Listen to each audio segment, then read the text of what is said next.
Kisah Kiai dan Santri, bagian 31. Mau coba jadi TKI, kakak iparku Abdullah menelpon. Ada kesibukan apa di rumah? Tanya Abdullah. Ya nganggur, ndak ada kesibukan apa-apa, jawabku. Bagaimana kalau bekerja di Saudi Arabia? Ya hitung-hitung bisa hajian, kata dia. Ya ndak apa-apa, karena kalau di rumah terus kok kayaknya gak banyak pengalaman, lalu bagaimana sistemnya? Tanyaku yang memang awam soal kerja di Saudi. Besok datang saja ke PT, karena besok ada manajer dari sana yang langsung melakukan survei, jelas Abdullah. Baik, nanti malam aku berangkat dengan travel. Malamnya aku berangkat ke PJTKI untuk ikut wawancara. Sampai di PJTKI aku ketemu Macan, yang menjadi bapak asuh penjaga semua TKI. Ngapain ke sini? Tanya Macan. Bekerja di Saudi, jawabku. Hahaha, kamu mau kerja di Saudi? Apanya yang salah? Kodok itu harus keluar dari tempurung Ken, biar tak mengira kalau dunia itu hanya dalam tempurung, kataku berdalih membela kepentinganku. Ya kau memang paling bisa membuat alasan. Tapi kenyataannya kan kayak gitu, kalau mau ikut jangan malu-malu. View aku ini kalau pisah sama istri seminggu saja nekak nekuk gak karuan, kalau setahun apa ndak nanti pulang dari Saudi ndak dalam keadaan stres. Ya kalau gitu jangan ikut, daripada kamu stres, aku juga yang ngurus. Di PJTKI aku berkenalan dengan seorang TKI suami istri yang sudah lama bolak-balik kerja di Saudi, namanya Najib. Dia dan istrinya ketemunya juga di Saudi, dan pulang ke Indonesia kemudian menikah. Najib dari Ciamis dan istrinya orang Makassar. Mas ini ya yang katanya adiknya Pak Abdullah. Tanya Najib. Iya, ada apa mas? Maaf, kenalkan dulu mas, namaku Najib, kata Najib memperkenalkan diri, mengulurkan tangannya. Namaku Febrian, ku jabat tangannya. Lagi main ke PJTKI ya mas? Tanya dia. Oh tidak, aku mau ikut wawancara kerja di Saudi. Wah kerja di sana berat mas, jelasnya. Saya ini sudah 6 kali bolak-balik ke Saudi, jadi tiap 2 tahun pulang, jadi di sana sudah 12 tahun mas. Wah lama juga ya, berarti sudah banyak dong uangnya. Uangnya habis di jalan mas. Loh kok bisa gitu? Ya uang dari sana itu kayak ndak berkah mas, mudah habis, tak tahu kenapa kok gitu, ya uang kayak menguap begitu aja. Terus kamu sama istri kerja di sana ini kerjanya apa? Saya jadi sopir, dan istriku jadi pembantu rumah tangga mas, ini menunggu dapat visa yang butuh suami istri dalam satu majikan, lama sendiri kerja apa? Aku juga belum tahu kerjanya apa, dan di mana, katanya dengar-dengar kerja di pabrik semen, kurang tahu pasnya, jelasku yang memang kurang tahu, tiba-tiba Najib mengeluarkan kertas dari tasnya, maaf mas, ini kertas perjanjian kerja saya juga belum tahu ini majikannya baik atau tidak, entah bagaimana orangnya, saya minta mas mau meniup kertas ini, biar saya mendapat majikan yang baik, kata Najib menyerahkan kertas perjanjian kerja padaku. Maksudnya niup itu bagaimana? Tanyaku tak mengerti. Istriku tahu dari banyak TKW, kalau mas sering dimintai doa kalau ada TKW mau berangkat ke Saudi, supaya diberi keselamatan, mendapat majikan yang baik, dan pulang dengan selamat. Oh itu, iya sih memang banyak yang minta ke rumah, dan memang kebetulan juga kabarnya selalu mendapat majikan yang baik. Makanya saya minta ini ditiup mas, biar saya juga dapat majikan yang baik, jelasnya, kertasku ambil lalu ku tiup, dan sebentar kemudian aku telah berpisah dengan Najib, karena dia dipanggil, sebab pesawat keberangkatannya jamnya sudah sampai. Malam pertama, setelah sholat Isya, aku memilih nongkrong di pos penjagaan, tidak kumpul dengan para TKL, tempat TKL ada di penampungan bagian depan, di samping ada penampungan lain, di daerah Jakarta, sementara penampungan belakang diisi para TKW, jadi ingat waktu di pondok ramai wanita, kalau ini ingin merubah jalan hidupnya, merubah ekonominya, sementara di pesantren para santri ingin mendapat ilmu. Tiba-tiba seorang pegawai kantor menemuiku dengan tergopoh-gopoh. Mas Ian ada TKW yang kerasukan. Kata petugas itu. Di mana? Tanyaku. Ya di penampungan Putri, jawab dia sambil tangannya menunjuk penampungan Putri. Lasi Macan kemana? Tanyaku. Mas Macan keluar, tolong mas kasihan. Aku pun ke dalam penampungan Putri, diiringi satpam dan petugas kantor yang jaga. Masuk ke dalam, di dalam ramai sekali perempuan dengan berbagai macam ribut mengerungi yang kerasukan. Tapi baru sekitar jarakku dengan yang kerasukan masih 5 meteran, yang kerasukan sudah tersadar. Permisi, tolong dikasih jalan, biar yang kerasukan kulihat, kataku meminta agar perempuan yang mengerubuti menyingkir, bau khas perempuan amat pekat, kulihat yang kerasukan, kudekati, sudah tak ku rasakan getaran jin, ku pagar tubuhnya. Sudah ndak apa-apa, ayo dibawa ke kamar, kataku, kepada yang mengerubuti, dan tubuh perempuan itu pun dibawa masuk ke kamar. Sementara aku kembali ke depan, ke pos satpam, ngobrol sama yang lain yang ikut nongkrong di pos. Apa sering terjadi kerasukan kayak gitu? Tanyaku pada satpam. Sering juga mas, jawab satpam. Harusnya macan memagar tempat ini, jangan dibiarkan angker, soalnya ini kan tempat kumpul para orang yang punya latar belakang beda-beda, ada yang stres, ada yang punya kasus di rumah, jadi akan amat mudah kerasukan, jelasku. Mas mau besok membersihkan tempat penampungan yang satunya, soalnya di sana juga banyak yang menampakkan diri hantunya. Ndak apa-apa, nanti dibersihkan, tentunya kalau aku ada waktu. Malam makin larut, sudah sekitar jam 12 malam, aku memilih sholat isya, dan kemudian zikir di dalam ruang tidur pos satpam, yang terletak di belakang pos penjagaan. Hujan rintik-rintik, baru setengah jam duduk zikir, pintu gerbang penampungan ada yang mengetuk, aku tetap dalam zikirku, tak tahu tamu mana yang masuk, baru seperempat jam tamu masuk, tiba-tiba petugas dari dalam mendatangiku. Mas tolong mas, ada TKW ngamuk, kata petugas itu. Loh apa yang kerasukan tadi? Tanyaku. Bukan mas, ini yang baru datang tadi, kata satpam yang menyertai. Ngamuknya kenapa? Tanyaku. Wah kok malah aku yang ngurusi TKW, dia di dalam mas, sedang dipegangi orang banyak, soalnya kepalanya dibentur-benturkan ke tembok, sampai berdarah-darah, katanya mau bunuh diri, jelas satpam, aku segera beranjak berdiri, tapi tiba-tiba dari dalam ada perempuan yang berlari, dikejar sama TKW lain.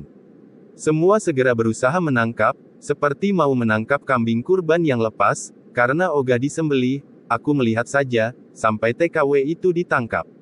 Coba bawa ke pos satpam, kataku, lalu TKW itu pun dibawa ke pos satpam, dan tetap berusaha berontak. Ku tempelkan tanganku ke kepalanya, dan ku salurkan hawa penenang ke pikirannya. Perlahan perempuan muda itu mulai tenang. Lalu nangis sesenggukan. Ya Allah berdosanya aku perempuan kotor, bagaimana suamiku, bagaimana dia mau menerima aku, ya Allah. Kata perempuan itu meracau, nampak di jidatnya berdarah. Mungkin jidatnya itu yang dibentur-benturkan ke tembok. Aku mati saja, kata perempuan itu berulang-ulang, di antara tangisnya sampai tubuhnya terguncang. Ada apa Tumba? Ada masalah bisa diselesaikan? Apa mati itu bisa menyelesaikan masalah?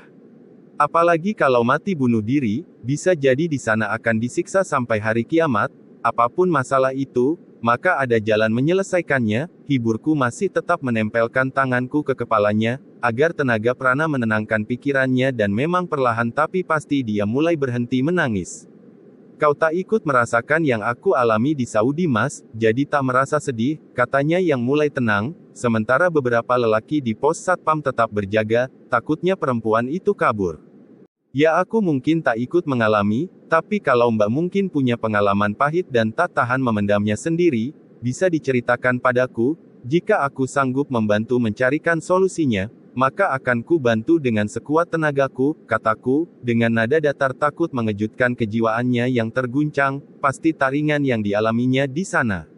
Aku ini baru berangkat ke Saudi sebulan kemarin mas, dan sampai di majikanku, dan mas tahu aku di sana cuma dijadikan pelampiasan nafsu digilir tiap hari oleh ayah, anak, paman dan keluarga mereka, yang aku tak tahu, aku selalu disekap, dipegangi, diperkosa ramai-ramai, betapa malangnya nasibku, cabutlah nyawaku ya Allah, bagaimana dengan suamiku, dengan kekotoranku ini, aku ikut menitikkan air mata, tak terbayangkan akan yang dialami oleh perempuan di depanku, wajar bila jiwanya terguncang.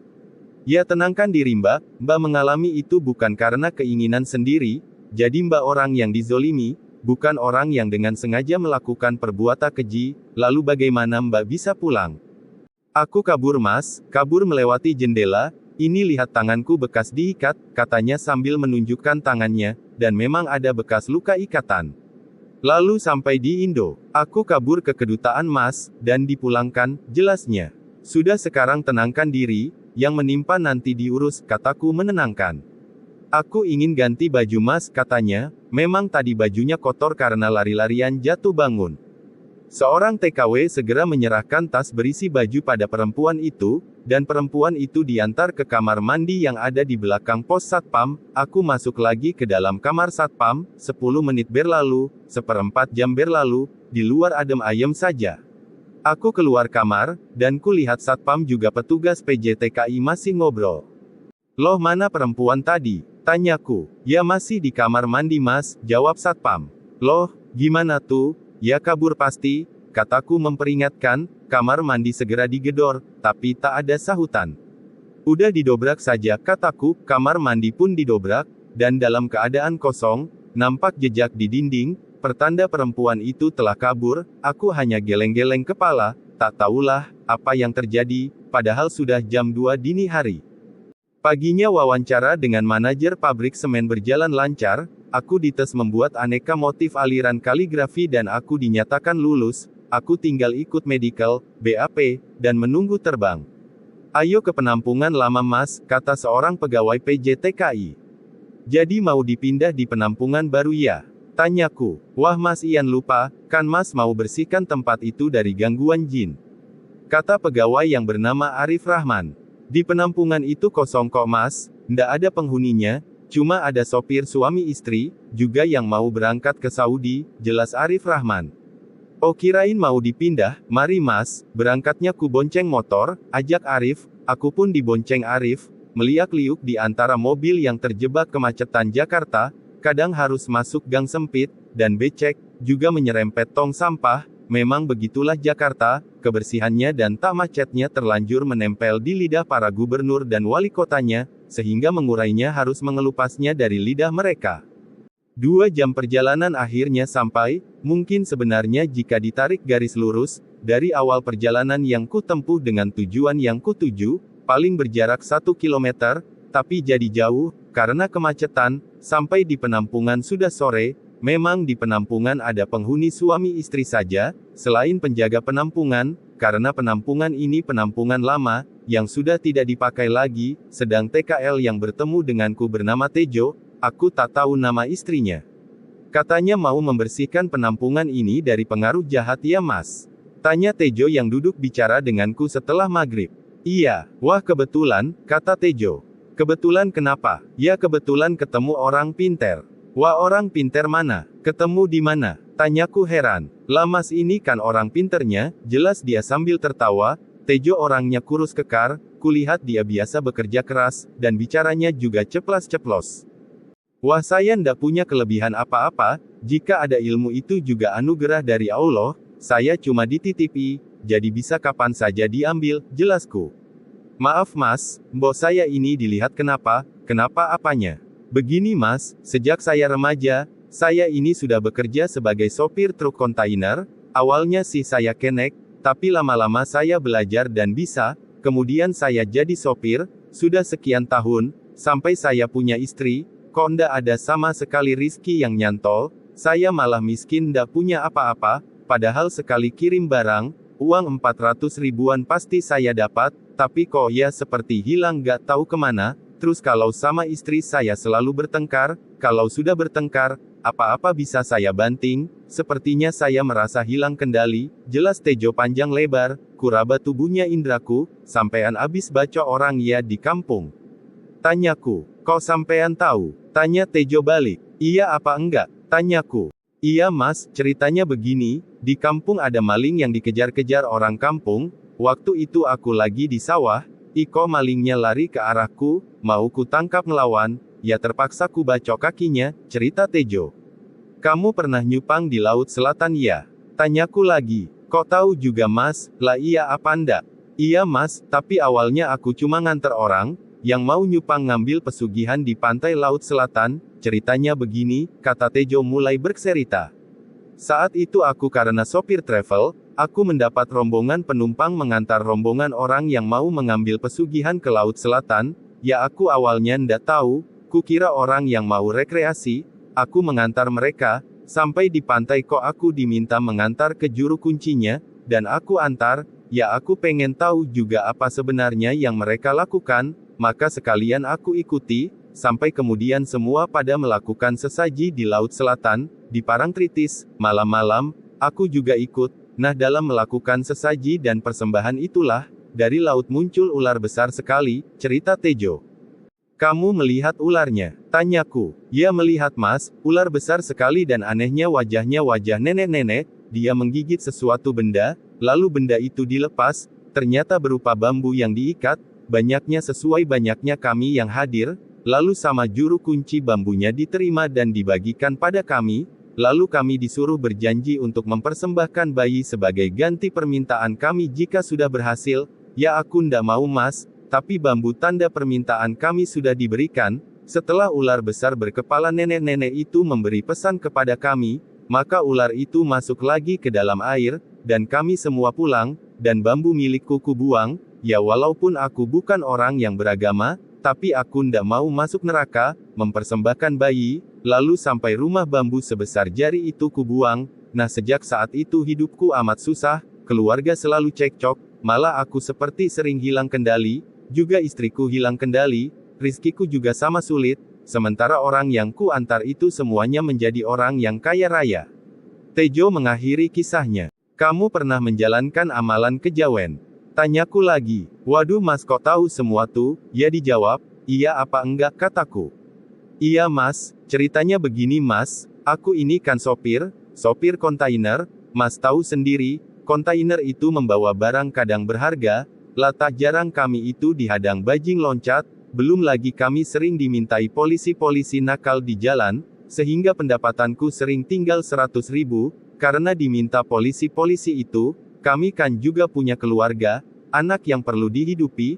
Pada suatu hari temanku bilang biar tidak dihadang bajing loncat, atau polisi nakal, maka aku disarankan meminta keselamatan pada seorang yang linue di daerah dekat Alas Roban, maka aku diantar ke sana, dan aku diberi isi dan amalan, lalu ku amalkan, memang dalam perjalanan kami selalu aman, teman-teman yang lain dihadang bajing loncat, tapi aku tak pernah dihadang, juga tak pernah dimintai polisi-polisi nakal, sehingga uangku utuh. Gitu, iya mas itu kisahnya. Kalau ilmu kejawen, jin yang dari pantai selatan itu semua ku ambil dari tubuhmu, dan nanti kamu tobat, terus menjalankan hidup yang islami mau. Tanyaku, mau mas, asal hidupku tentram, alhamdulillah aku dipertemukan dengan mas, Allah telah mengirimkan mas padaku. Bersambung. Bagian 32.